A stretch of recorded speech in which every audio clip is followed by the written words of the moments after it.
So hey everyone, welcome back to my channel. हम करेंगे MEG 5 का ब्लॉक जो है आपका 7 डीकंस्ट्रक्शन। वहाँ से शुरू कर रहे हैं फिर से, क्योंकि डीकंस्ट्रक्शन का जो एरिया है या फिर स्ट्रक्चरलिज्म का जो एरिया है वो रीसेंट पेपर में बहुत ज़्यादा पूछा जाता है। लाइक पहले 2-3 पेपर पहले जब होते थे पेपर 1-2 साल पहले, तो उतना स्ट्रक्चरलिज्म के ऊपर क्वेश्चन नहीं आता था। लेकिन अब के जितने भी पेपर अगर आप देखोगे तो आप देखोगे कि स्ट्रक्चरलिज्म जो है ये काफ़ी इंपॉर्टेंट एरिया इन्होंने बना दिया है, क्योंकि इसके ऊपर क्वेश्चन आता है। फॉर एग्जांपल आपको जो दिसंबर 2022 में पेपर आया था उसमें भी आपको रोमन जेकोब्सन पूछ लिया। इनके ऊपर शॉर्ट नोट लिखना, तो नॉर्दर्न फ्रायर है, लिटरेरी थ्योरी है या फिर मिकेल फुको है। तो इनके ऊपर शॉर्ट नोट का क्वेश्चन भी आ गया। और इसको छोड़ के भी आपके ऊपर आपको एक क्वेश्चन दे रखा था किस तरीके से कि आपको डीकंस्ट्रक्शन की लिमिटेशन बतानी है, पोस्ट मॉडर्निज्म बताना है, मॉडर्निज्म बताना है। तो ये क्या है कि कहीं ना कहीं आप देख रहे हो कि शिफ्ट हो रहा है पेपर में, किस तरीके से पेपर पूछा जाता है। तो इसीलिए हम इस एरिया को अच्छे से करेंगे। जो भी आपका स्ट्रक्चरलिज्म है, डीकंस्ट्रक्शन है, इसको आज की वीडियो में हम करेंगे स्ट्रक्चरलिज्म को, क्योंकि स्ट्रक्चरलिज्म से ही आपकी पहले कहानी शुरू होएगी। तो जब भी हम बात करें स्ट्रक्चरलिज्म की, अपने माइंड में एक चीज़ हमेशा रखना कि स्ट्रक्चरलिज्म किसके बाद आया है, ठीक है। क्योंकि उसी हिसाब से आप रिलेट कर पाओगे कि क्या क्या चेंजेस इसमें हुए हैं या फिर किन किन चेंजेस की बात करी गई है। हमने बात करी थी कि न्यू क्रिटिसिज्म होता है। न्यू क्रिटिसिज्म के बाद आपके पास फेमिनिज्म भी आया था, फेमिनिस्ट थ्योरी भी आई थी। अब न्यू क्रिटिसिज्म किसकी बात कर रहा था? न्यू क्रिटिसिज्म बात करता था कि हमें जो रिटन मटेरियल है उस पर फोकस करना है, ठीक है। उसके जो जो भी चीज़ें आपके पेज पे हैं, हमें ऑथर से, बैकग्राउंड से, किसी भी चीज़ से मतलब नहीं है। सिर्फ किससे मतलब है? जो भी चीज़ें आपके पास हैं, आपके पेज पे जो चीज़ें लिखी हुई हैं उन पे। तो स्ट्रक्चरलिज्म किसकी बात करता है? स्ट्रक्चरलिज्म बात करता है कि हर एक चीज़, कोई भी चीज़ हो, वो एक certain set of rules follow करती है, एक स्ट्रक्चर फॉलो करती है। और हर एक चीज़ का कोई ना कोई एक स्ट्रक्चर होता है। फॉर एग्जांपल, आपका कमरा बहुत मैसी है, आपका रूम बहुत मैसी है। अब आप क्या करोगे? जब आप अपने रूम की सफाई करते हो कभी, तो आप क्या करते हो? अपने पूरे रूम को एक स्ट्रक्चर वे में उसे कन्वर्ट कर देते हो। फॉर एग्जांपल, आपकी बुक्स आपकी शेल्फ में चली जाती हैं। क्यों? क्योंकि जो आपकी बुक्स हैं वो एक स्ट्रक्चर का पार्ट है। और वो स्ट्रक्चर क्या है? वो जो शेल्फ है। आपके जो कपड़े होते हैं आप उसको अलमीरा में डाल देते हो। अगर आपके पास मेकअप का कोई सामान है आप उसे वैनिटी में डाल देते हो। आपका जो बाकी चीज़ें हैं, हो सकता है आपका शू है या फिर आपके बैग्स का कलेक्शन है, बॉयज़ में हो सकता है आपका कुछ और आप यूज़ करते हो, आपका कोई और शौक है। तो क्या है, हर एक चीज़ आप उसको उसकी पर्टिकुलर जगह पर डाल देते हो। क्यों? क्योंकि वो जो पर्टिकुलर चीज़ है वो उसी स्ट्रक्चर से बिलोंग करती है। अब स्ट्रक्चरलिज्म को समझने के लिए एक चीज़ इंपॉर्टेंट ये भी है कि स्ट्रक्चरलिज्म क्या बात करता है कि पहली बात तो ये कि स्ट्रक्चरलिज्म सबसे पहले ना लैंग्वेज में यूज़ होता था। पहले वो लिटरेचर में नहीं आया था, पहले वो लैंग्वेज में यूज़ होता था। और बाद में इसको लिटरेचर में हमने स्टार्ट कर दिया है। फिर लिटरेचर में इसकी एक थ्योरी बन गई कि ठीक है, स्ट्रक्चरलिज्म की बात करेंगे हम, स्ट्रक्चरल थ्योरी की बात करेंगे, स्ट्रक्चरलिस्ट क्रिटिक इसमें आ गए। तो क्या बात हो रही है कि हर एक टेक्स्ट, कोई भी टेक्स्ट आपके पास है, उसका कोई ना कोई एक स्ट्रक्चर होता है। जैसे कि आपने एक नॉवल पढ़ी, अब आप उस नॉवल को पढ़ के क्या बोल रहे हो? कि आप बोलते हो कि यार ये तो सेम ही नॉवल है जैसे वो वाली नॉवल थी। मतलब कि आपने एक स्ट्रक्चर ढूंढ लिया। हो सकता है आप कोई रोमांटिक नॉवल पढ़ रहे थे, आपने एक स्ट्रक्चर ढूंढ लिया कि ठीक है, there is a boy, there is a girl and they fall in love. तो ये क्या है? एक रोमांटिक जो भी जॉनरा होता है, एक रोमांस का जो जॉनरा होता है, आपने उस पर्टिकुलर नॉवल को उस स्ट्रक्चर से फिट कर दिया। स्ट्रक्चरलिज्म क्या बात करता है कि कोई भी चीज़ अकेले एग्जिस्ट नहीं करती है। किसी भी चीज़ का इंडिविजुअल कोई मतलब नहीं होता है। इसका मतलब क्या हुआ कि जैसे मैंने पहले भी एक वीडियो बनाई थी, उसमें भी मैंने पेन का आपको एग्जांपल दिया था कि एक पेन है, पेन का भी एक सर्टेन सेट ऑफ रूल्स है, एक स्ट्रक्चर है। उसमें एक कैप है, एक रिफिल है, उसका एक पीछे का जो बंद करने का होता है, कि उसकी बॉडी है। तो ये क्या है? ये एक स्ट्रक्चर है। और ये सारी चीज़ें मिलके किसी भी चीज़ को कंप्लीट बनाती हैं। और वही चीज़ यहाँ पे लिटरेचर की भी बात करता है कि कोई भी चीज़, कोई भी पर्टिकुलर बुक है, नॉवल है या फिर कोई भी टेक्स्ट है, वो अकेले एग्जिस्ट नहीं करता है। उसकी एग्जिस्टेंस कब आती है? जब वो एक बड़े स्ट्रक्चर का पार्ट बनता है। मेरी एक नॉवल है, उसकी कोई इंपॉर्टेंस नहीं है जब तक वो जो नॉवल है, अगर मैंने कोई नॉवल लिखी, जब तक वो नॉवल किसी स्ट्रक्चर में फिट ना बैठे होगी, या तो वो रोमांस में जाएगी या फिर वो नैरेटिव मॉडल में चली जाएगी। हो सकता है उसमें कुछ रिकरिंग थीम्स हो या फिर कुछ ऐसे स्ट्रॉन्ग पैटर्न हो जो सब में फॉलो होते हैं। तो वो क्या है? कहीं ना कहीं उसको किसी भी स्ट्रक्चर में फिट होना होता है। आपकी जब कैप कैप बचती है, आपका पेन खो गया, आप कैप को अपने पास नहीं रखते हो। आपकी रिफ़िल खो गई, आप खोखे को अपने पास नहीं रखते हो। क्यों? क्योंकि वो यूज़फुल नहीं है। वो यूज़फुल कब है? जब हर एक चीज़ आपस में मिलेगी, एक परफेक्ट स्ट्रक्चर बनेगा, तब वो यूज़फुल है।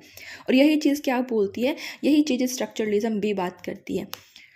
अब इसको हमने एक जनरल सी बात कर ली कि स्ट्रक्चरलिज्म होता कैसे है। अब हम इसको लिटरेचर में समझते हैं कि लिटरेचर पॉइंट ऑफ व्यू से कैसी बात होती है। जो भी क्रिटिक होते हैं, कोई भी बंदा है, कोई भी क्रिटिक है, वो किसी भी टेक्स्ट को कैसे समझ रहे हैं, उसके अंडरलाइंग स्ट्रक्चर से।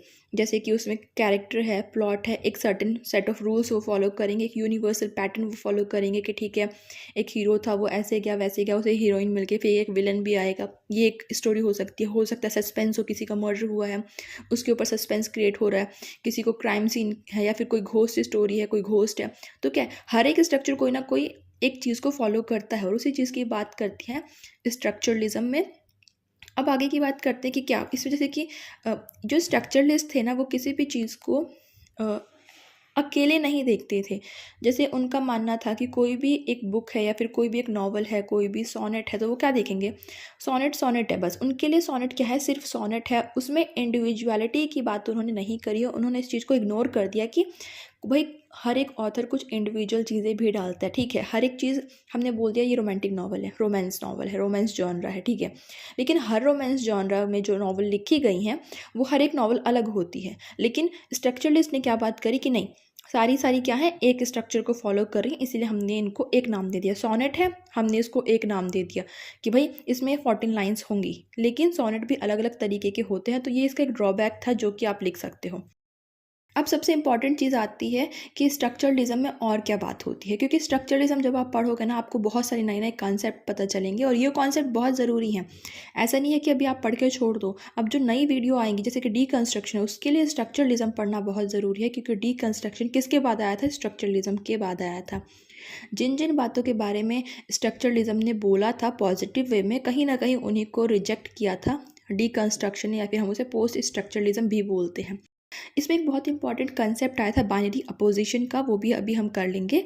बाइनरी अपोजिशन को एक शॉर्ट में बताऊं तो क्या होता है, जैसे हम वर्सेस में रखते हैं ना, black versus white, man versus women, या फिर गुड वर्सेस बैड, जो भी ऐसी चीज़ें होती हैं जिसे हम वर्सेस में डाल देते हैं, उस कंसेप्ट की बात करता है बाइनरी अपोजिशन।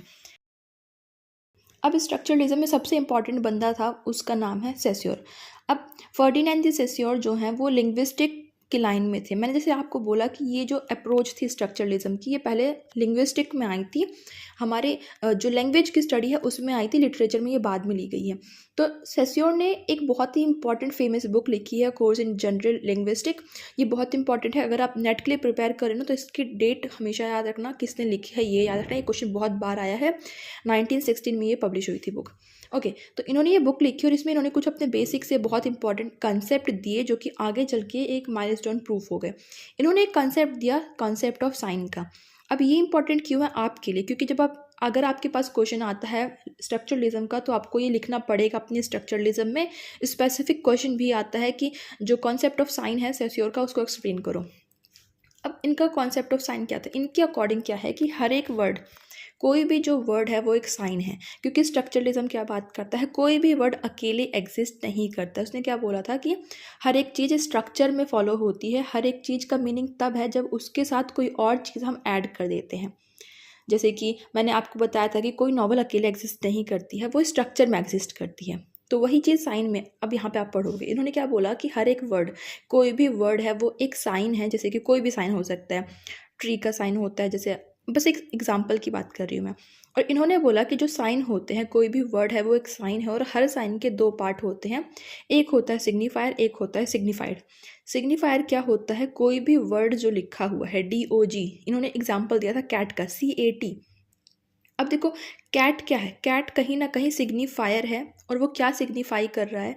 वो एक फरी सा एक एनिमल आपके माइंड में क्रिएट कर रहा है। आपने जैसे देखा कैट, या आपने सुना कैट, आपके माइंड में एक इमेज क्रिएट हो गई, फटाफट से आपके दिमाग में एक बिल्ली की इमेज बन गई, एक फरी सा 4 लेग एनिमल आपके माइंड में आ गया। वो क्यों आया? क्योंकि ये एक कल्चरल कॉन्टेक्स्ट है, क्रिएट किया गया है। ऐसा नहीं है कि उसका उस वर्ड का, कैट का, और वो जो फिजिकल फॉर्म में आपके माइंड में आई कैट, उसका कोई रिलेशन है?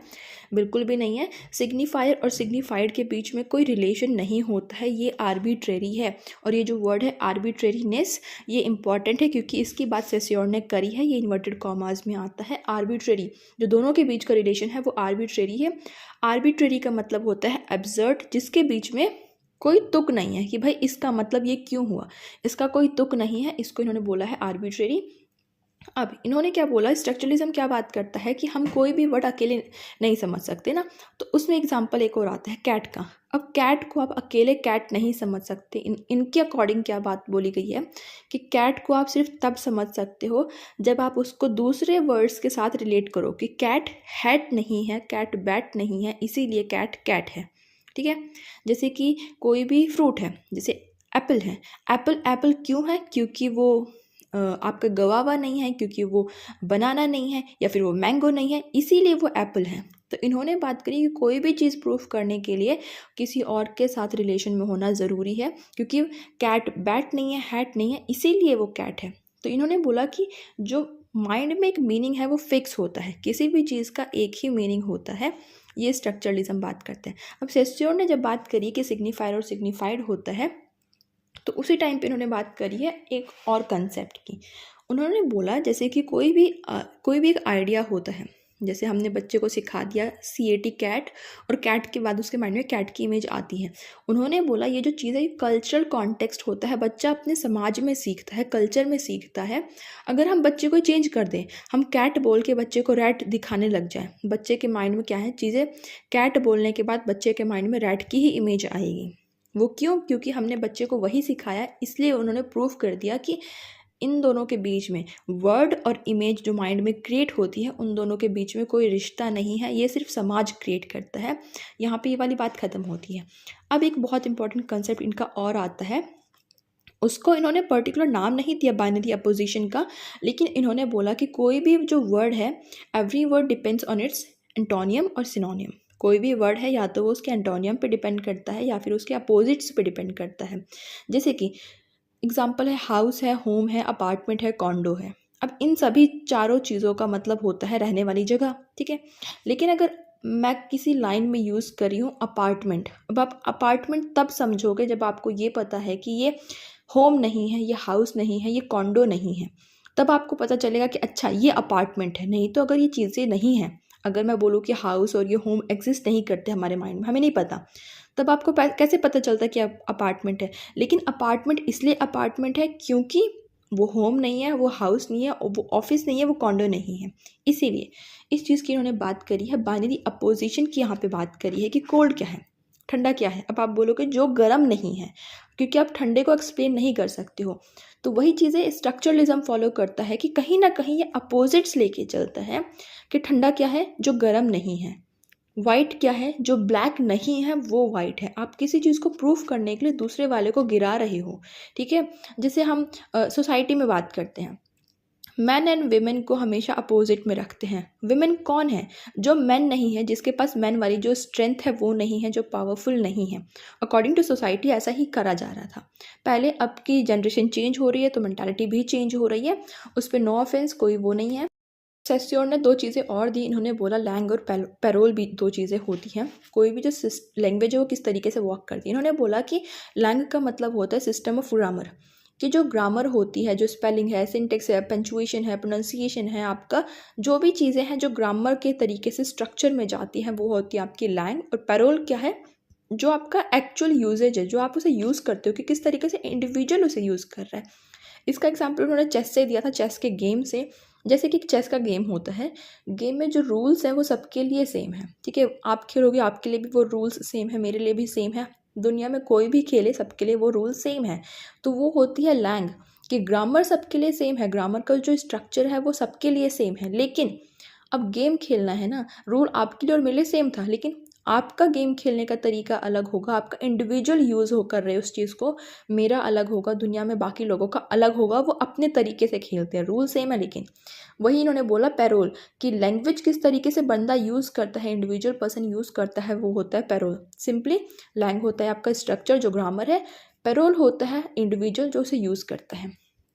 अब इसी के आगे अगर हम बात करें, आपको दो कॉन्सेप्ट याद रखने हैं जो कि ज़्यादा इंपॉर्टेंट नहीं है, लेकिन क्योंकि हम बात करें स्ट्रक्चरलिज्म एज अ होल की तो वहाँ पे इम्पॉर्टेंट है। अब इसी में सेस्योर की बात हो गई है, अब हम बात करें क्लॉड लेवी स्ट्रॉस की, क्योंकि ये भी एक इम्पॉर्टेंट पर्सन है जब हम बात करते हैं स्ट्रक्चरलिज्म की, जैसे कि व्लादिमीर प्रॉप है, वो भी इम्पॉर्टेंट है।